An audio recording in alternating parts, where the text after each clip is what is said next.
అందరికీ శుభాభినందనలు. కన్యా రాశి వారికి మనకి ఈ వచ్చినటువంటి ఫిబ్రవరి మాసంలో ఎలా ఉండబోతుందో చూద్దాం. మనకి ప్రధానంగా చెప్పవలసింది ఏంటంటే, రాసుల్లో 6వ రాశి అయిన కన్యా రాశి వారికి ఈ 2026 సంవత్సరంలో ఫిబ్రవరి నెలలో గ్రహాల సంచారం మీకు అనుకూలంగా ఉందా, ఏ విషయాల్లో జాగ్రత్త తీసుకోవాలి అనే విషయాలు ఇప్పుడు క్లుప్తంగా చేద్దాం. కన్యారాశి అంటే అందరికీ తెలుసు, చక్కగా ఉత్తరా నక్షత్రం 2, 3, 4 పాదాలు, హస్తా నక్షత్రం 4 పాదాలు, చిత్రలో 1, 2 మొదటి 2 పాదాలు కన్యారాశిలో జన్మించిన వాళ్ళు కన్యారాశి కిందకి వస్తారు. ఈ నెలలో మీకు ఎన్నో తీపి గుర్తులు మిగిల్చింది గాను, అదే సమయంలో జీవిత పాఠాలను నేర్పేదిగాను ఉండబోతోంది. ఒక మెమొరబుల్గా ఉండబోతుంది, మంచి స్వీట్ మెమరీస్తో ఉంటుంది. కనుక ఏంటంటే, ఈ మిశ్రమ ఫలితాల్లో కూడా అంటే వార్నింగ్ ఇవ్వటం అంటే ఏంటి, మన క్రమశిక్షణ పెంచడం కోసమే ఉంటుంది తప్పితే మనకి అంతిమంగా ఉండే రిజల్ట్ ఫ్రూట్ఫుల్గా ఉంటుంది. అది గమనించండి. జీవితంలో ఎంతో బ్యాలెన్స్డ్గా సాగుతుంది. ఈ నెలలో మీకు ప్రధానంగా వినిపిస్తున్న భోజన సౌఖ్యము. చక్కగా జ్యోతిష్ శాస్త్ర ప్రకారం ఏంటంటే, కంఫర్టబుల్గా విందు వినోదాల్లో పాల్గొంటారు. ఆహ్లాదకరమైన వాతావరణంలో తినటం వల్ల మంచి పుష్టి కలిగి అవసరమైతే ఒబిసిటీ కూడా వచ్చే అవకాశం ఉంది ఈ నెలలో మీకు. మీ ఇష్టమైన రెస్టారెంట్లో భోజనము, శుభకార్యాల్లో విందులు కావచ్చు, మొత్తానికి జిహ్వ చాపల్యాన్ని తీర్చుకునే విధంగా ఈ నెల ఉండబోతోంది. అలాగే కేవలం భోజనం అనుకుంటారేమో, మానసిక ఉల్లాసము పుష్కలంగా ఉంటుంది. కొంచెం ఒత్తిడి తగ్గి మనిషి తేలికబడిందిరా అనిపిస్తుంది. బంధువులు, స్నేహితులు మీ ఇంటికి రావటం, వారితో కలిసి మీరు ఆనందంగా గడపటం, ఇల్లు సందడిగా కోలాహలంగా ఉండటం కూడా జరుగుతుంది. ఇక వృత్తి ఉద్యోగాల పరంగా చూస్తే ఈ నెల చాలా కీలకంగా ఉంటుంది. మీరు చేస్తున్న ఉద్యోగంలో మీ బాధ్యతలు పెరుగుతాయి. పని ఒత్తిడి కాస్త ఎక్కువ ఉన్నప్పటికీ దానికి తగిన గుర్తింపు మీకు లభిస్తుంది. పై అధికారుల నుంచి ప్రశంసలు అందుకుంటారు. ఇక్కడే చిన్న మెలిక ఉంది, ప్రయత్న కార్యాలు ఫలించకపోవడానికి సూచన కనిపిస్తుంది.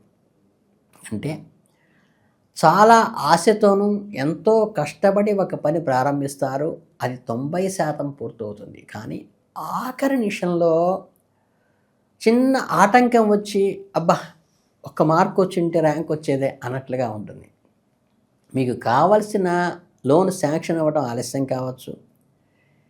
ఎవరికైనా ఇచ్చిన మాట నిలబెట్టుకోవడంలో కుదరని పరిస్థితి ఏర్పడవచ్చు. అలాగే నేను ఎంత కష్టపడ్డాను కదా, ఎందుకు ఇలా జరిగింది అనే బాధపడేటువంటి ఇన్సిడెంట్స్ కొన్ని జరుగుతాయి. మీ ప్రయత్నం మీరు చేసుకుంటూ వెళ్ళండి, భగవంతుడు అన్నిటికీ నిర్ణయిస్తాడు. ఆలస్యమైనా సరే విజయం మీదే అనే విషయాన్ని గుర్తుపెట్టుకోండి.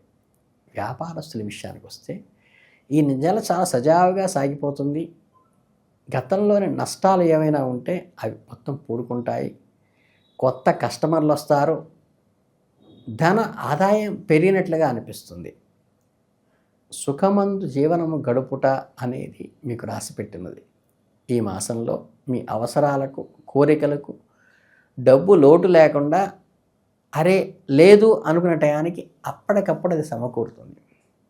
మరొక ముఖ్య విషయం ఏంటంటే, దూర ప్రయాణాలు, లాంగ్ ట్రిప్స్ కూడా వేసే అవకాశం ఉంది.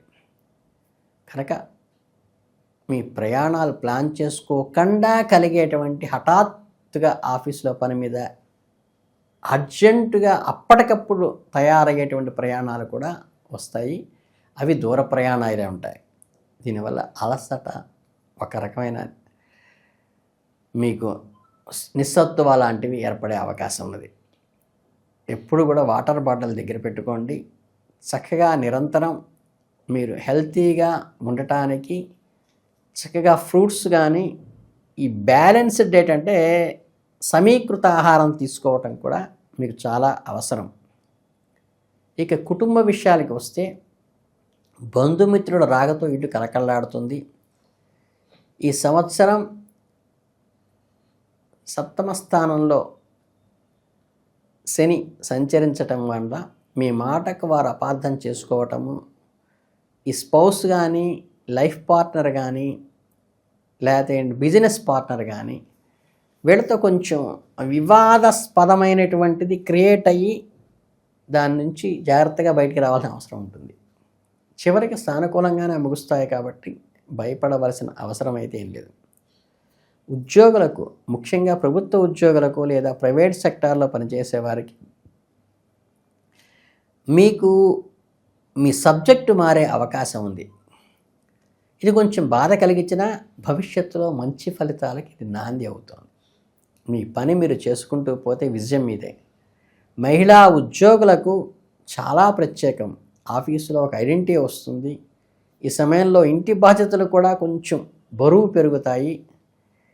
కొద్దిగా విపరీతమైన ఖర్చులు కూడా పెరుగుతాయి. షాపింగ్ మీద, అలంకరణ మీద, పిల్లల మీద ఎక్కువగా డబ్బు ఖర్చు పెట్టవలసిన పరిస్థితి ఆటోమేటిక్గా వస్తుంది.